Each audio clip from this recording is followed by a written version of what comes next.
ఇంకా చెప్పు. నీకు నీ పోతూరులో బాగున్నాడు. ఎవరా బాగా సమాచారం ఏంటి? మామ అవుతాడు. మరి ఎవరైతే ఎతనైతే మన ప్రెసిడెంట్ వెంకటరావు ఏంటి? మరి ఎవరైతే నేను చూపించమే.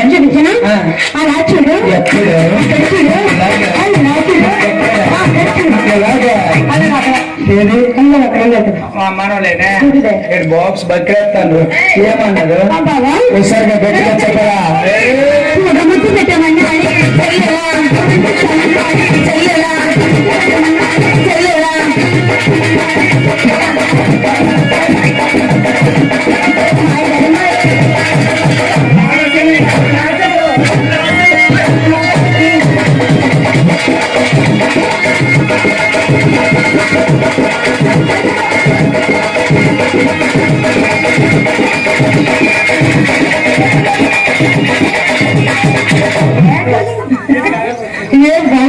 నాకు ఎవరినే అంటున్నాడు కదా వీడు.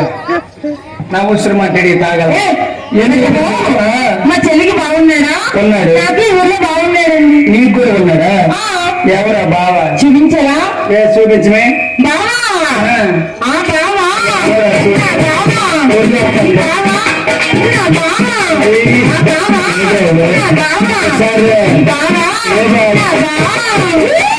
ఇలా మెల్ల పట్టి అతను ఒట్టేడు చెప్పలేక ఏదో ఒక బాగా చూపించకూడదు. ఎవరు మన ముందుకు వచ్చినాడు వీడు నేడు బాగా కూతురు సెట్టగా తెకేస్తున్నాడు.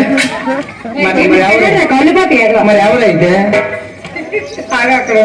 ఏమన్నాడు? ఒకసారి చెప్పు గట్టిగా చెప్పరా? నాకు బెగిస్తానన్నారే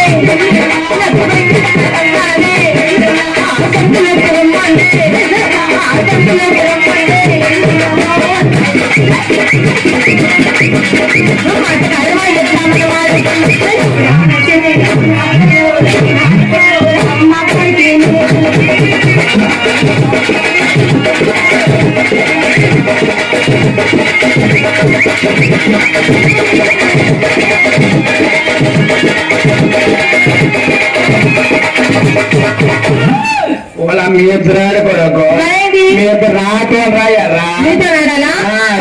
అయితే నీకు కూడా ఫోటో అప్పుడు తేలిపోద్ది కదా. కానీ అన్నారు పెద్దలు. ఒక్క మొక్క అర్థం అవ్వలేదు. తెలుగే సరిగ్గా సంస్కృతం ఒకటి. అపుత్రస్య గతి నాస్తి అంటే అర్థం ఏమిటి? అపుత్రస్య గతి నాస్తి అంటే అంటే పుత్రులైనకు గతులైన అర్థం. జన్మ తరించదు. అలాగే దశరథ మహారాజుకి ఎన్ని భాగులకి ఉన్నప్పటికీ సంతానం మాత్రం లేదు. సరే పెళ్ళి అవ్వలేదు కదా. అదేంటి? దశరథ మహారాజుకి 3 భార్యలు 3 పిల్లలయ్యా. నిన్నక మొన్న మా ఊళ్ళో విచిత్రం జరిగిపోయారు. ఏమైంది? పెళ్లి అయిపోయారు. తెలుగుకి విచిత్రమా? అందరు పెళ్లి వేరు ఈ పెళ్లి వేరు గొప్ప వెరైటీగా అయింది. అబ్బాయికి అయింది. లేదు అమ్మాయికి అయిపోయి కొడితే మళ్ళీ అమ్మాయికి అయింది. అమ్మాయి లాంటిది అబ్బాయి లాంటి వాడు. పెళ్లి ఎలా జరిగింది? సంపరంగా పెంచేయాలి. ఏం చేయాలి? ఇక్కడ పెళ్లి కొడుకు పెళ్లి కూతురు ఉండాలి. ముందు పెళ్లి కొడుకు చూడు ఎవరు